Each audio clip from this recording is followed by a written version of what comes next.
বিজেপির কাউন্টিং এজেন্টকে খুনের হুমকি দিয়ে পোস্টার। এবার রবিবার সকালে লিলুয়া থানার অন্তর্গত জগদীশপুর এলাকা, সেখানে রাস্তার ধারে হুমকি পোস্টার পড়ে থাকতে দেখা যায়।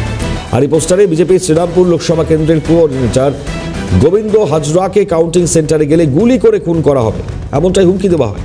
যদিও কারা এই পোস্টার ছাড়িয়েছে সে সম্পর্কে এখনো কোনো কিছু উল্লেখ না থাকায় চাঞ্চল্য ছড়িয়েছে পোস্টারকে কেন্দ্র করে। গোবিন্দ হাজরার অভিযোগ যে তৃণমূল আশ্রিত দুষ্কৃতীরাই তাকে ভয় দেখানোর জন্য এই ধরনের পোস্টার ছাড়িয়ে, তবে তাতে তিনি ভয় পাচ্ছেন না। এবার নির্বাচনে বিজেপি ভালো ফল করবে। গণনার দিন তিনি কাউন্টিং সেন্টারেও যাবেন। তবে তৃণমূল কংগ্রেসের পক্ষ থেকে তাদের বিরুদ্ধে ওঠা যাবতীয় অভিযোগ অস্বীকার করেছে। ডোমজুর বিধানসভা ব্লক সভাপতি তাপস মাইতি বলছেন, তৃণমূল কংগ্রেস কোনো ব্যক্তির বিরুদ্ধে লড়াই করছেন না, মানবতার জন্য লড়াই করছে।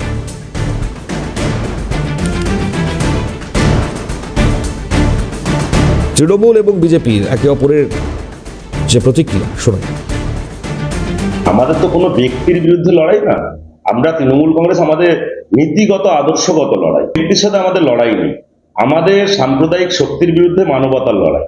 আমরা তৃণমূল কংগ্রেস সমস্ত সম্প্রদায়কে নিয়ে চলতে চাই।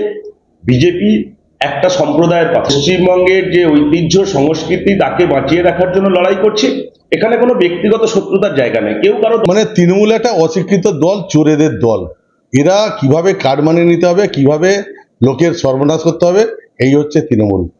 তো ভোটের রেজাল্ট বিজেপির ভালো হবে এই আশঙ্কা ওরা ভুগছে।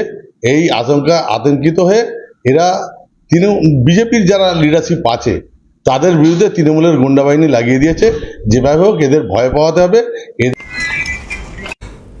প্রসেনজিৎ রয়েছেন আমাদের প্রতিনিধি টেলিফোন লাইনে। প্রসেনজিৎ, পোস্টার তাতে পরবর্তীতে পুলিশের তরফে কোনো রকম কিছু জানা যাচ্ছে? আর কে ছড়ালো এই পোস্টার?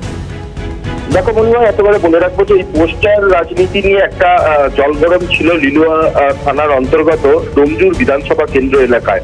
দীর্ঘদিন ধরে এলাকায় এরকম পোস্টারে হুমকি, পোস্টারে এলাকায় পোস্টার ফেলে দলীয় কর্মীদেরকে অপপ্রচার এবং বিভিন্ন সময় দেখা গেছে এই পোস্টার রাজনীতি। তবে আজকে একটা অন্য পোস্টার করেছে, যেটা পড়েছে যে এলাকার বিজেপি এজেন্টরা তাতে যারা বুথে না যেতে পারে বা কাউন্টিং রুমে না যেতে পারে তাদেরকে হুমকি প্রকাশ্যে এরকম ভাবে রাস্তায় ছড়িয়ে দিয়ে গেছে এবং প্রশাসন সক্রিয়তার সঙ্গে সেই পোস্টারগুলোকে কুড়িয়ে তারা একটা স্টেপ নেওয়ার চেষ্টা চালাচ্ছে, যেখানে এই রাজ্যে যেভাবে ভোট লুট হয়েছে এরকমটাই দাবি করছে বিজেপি ক্যান্ডিডেটরা, যে তারা জেতার জন্য 100% জেতার আশাবাদী।